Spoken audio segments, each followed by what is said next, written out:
Hey everyone, it's Mark from Tango and... Hey, I'm Colin, also from Tango. And we're here live in San Francisco. Inbound day one is complete. We're here to give you all the updates from day one. Colin, let's start with the keynote. Yamini took the stage, Karen took the stage. What were some of the big highlights of the keynote for you? I mean, the number one thing is gonna be the loop, replacing the inbound playbook. I think that it really stood as a testament to how HubSpot believes that like AI as a hybrid teammate is the future of not only marketing work in general, but also how people are going to use HubSpot. I think that was the most salient thing. And it was the through line, both through Yamini and through Karen's presentation. 100%. AI is like everywhere we look. It's in every email, it's in every LinkedIn post. But what HubSpot was able to do is actually bring it to life, give you a playbook on how to leverage AI, and then they actually built it into the tools. So Karen announced some of the new ways we're going to be able to leverage HubSpot. What were some of the big takeaways from Karen's talk? Yeah, I think that, the focus right now is everyone knows that AI can generate a lot of great content, but especially if you've got a brand Bible, or you've got your own tone of voice, or you've got a ton of customer data, the AI is only as good as what you've fed to it. And so the first thing that she focused on was the rebranding of Operations Hub is now Data Hub. Big deal. Big deal. But it's also, I think, just going to show that like they're acknowledging how important data will be to the use of AI within HubSpot. I was just at a session about like generating emails with AI, and a lot of that's going to be the success of that is going to be predicated on having good data already in your HubSpot account and accessible data. So it's not siloed, it's not unformatted, it's not trapped, and it's not basically inaccurate. Yeah. And so that's the thing that like they're focusing on democratizing data for usage of AI. They're also talked about a little bit, there's a bunch of different agents.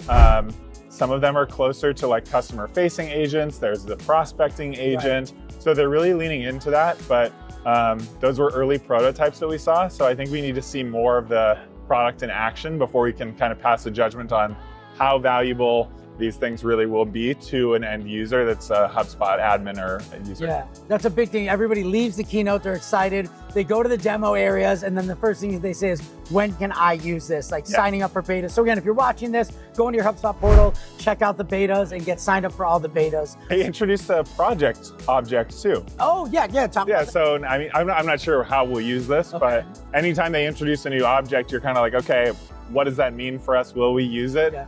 And I thought that was kind of not totally out of left field. I think that they're looking to get people to stay in HubSpot more, but it was the one that it wasn't an AI feature launch. There was a lot of agents and AI this and AI that, and then they're like, by the way, here's this project object.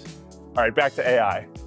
So it felt kind of like they were just like, we just need to announce this. Yeah, there was another thing, back to AI for a minute, that I was really excited about, which was this new way in which you can kind of optimize your content for AI search, right? So we've talked about how SEO is completely changed. Yeah. Now we're talking about AEO, and they have tools in there in which you can take your content and optimize it to rank higher in AI search, which I think is going to be a big game changer for a lot of people. We were kind of slacking during the talk. Yeah. Like, we got to get on this right now. We don't want to get left behind. Well, I think that it goes to show that like HubSpot, they've really focused on, they obviously have great email marketing provider, good as a CRM, but I think that they're realizing that, and you can integrate your Facebook and LinkedIn ads with HubSpot, but like, I think they're really trying to reinforce the idea that all of marketing's work happens in HubSpot. It doesn't happen in the Facebook ads manager or LinkedIn's ad manager. It happens all in HubSpot.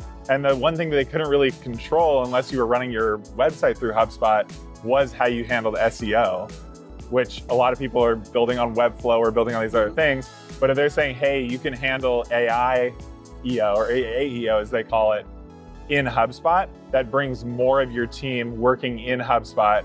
And then, of course, makes their, you're more reliant on them.